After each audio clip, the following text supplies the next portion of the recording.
Olá e bem-vindo ou bem-vinda de volta ao Português with Leo. Quando aprendemos uma língua nova, uma das coisas mais difíceis de perceber são as preposições. Cada língua tem as suas próprias regras em relação à utilização de preposições e estas muitas vezes parecem meio arbitrárias, sendo muito difícil traduzir preposições de uma língua para outra.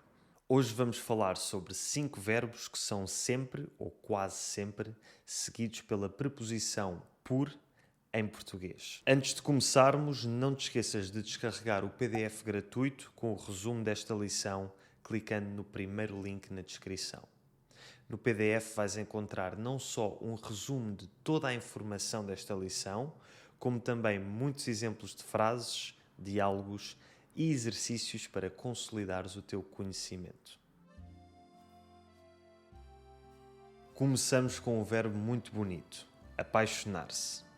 O verbo apaixonar-se vem da palavra paixão e apaixonar-se por alguém significa desenvolver sentimentos de amor por essa pessoa e traduz-se para inglês como to fall in love with someone.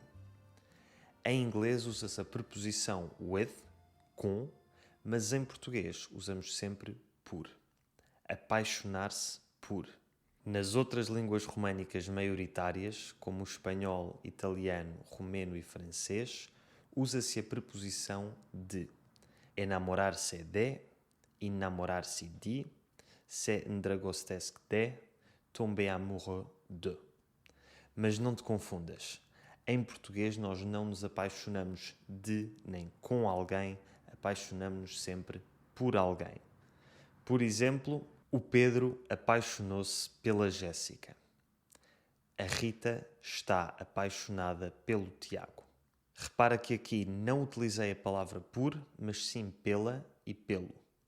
Isto é porque a preposição por é uma das 4 preposições portuguesas que se contraem com os 4 artigos definidos. Ou seja, esta preposição une-se aos artigos definidos o, a, os e as, formando 4 possíveis combinações: pelo, pela, pelos, pelas. As outras preposições que sofrem este fenómeno são a, de e em. Para além de nos apaixonarmos por pessoas, também nos podemos apaixonar por muitas outras coisas, como lugares e até línguas.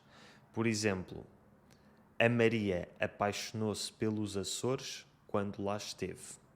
Quando ouvi o fado, apaixonei-me pela musicalidade da língua portuguesa.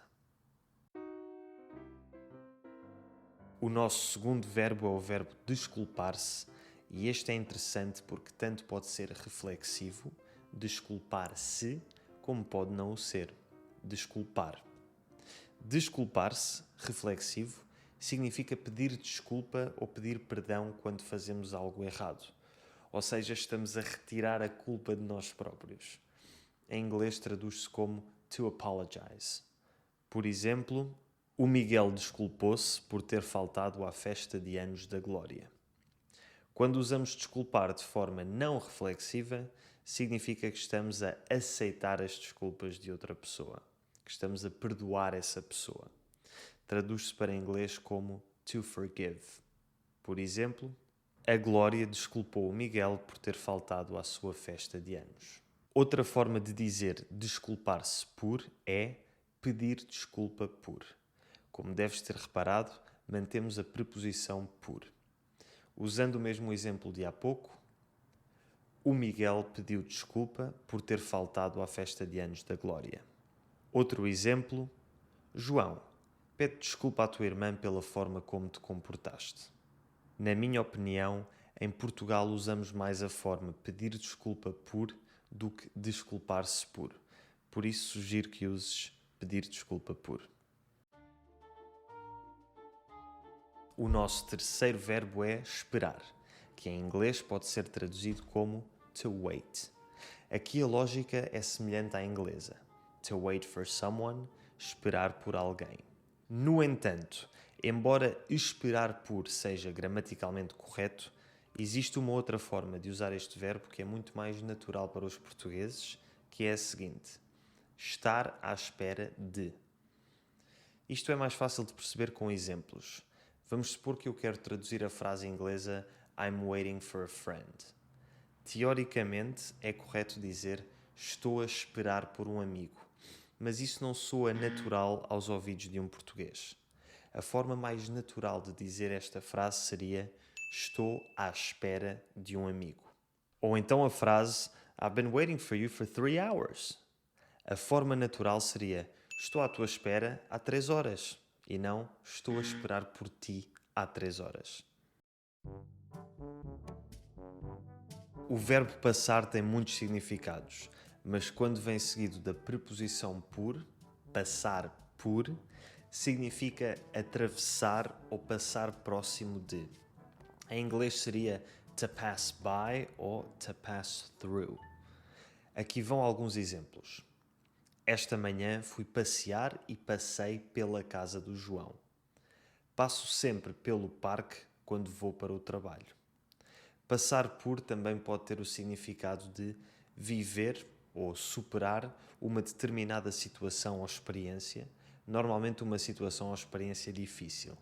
Em inglês seria to go through something.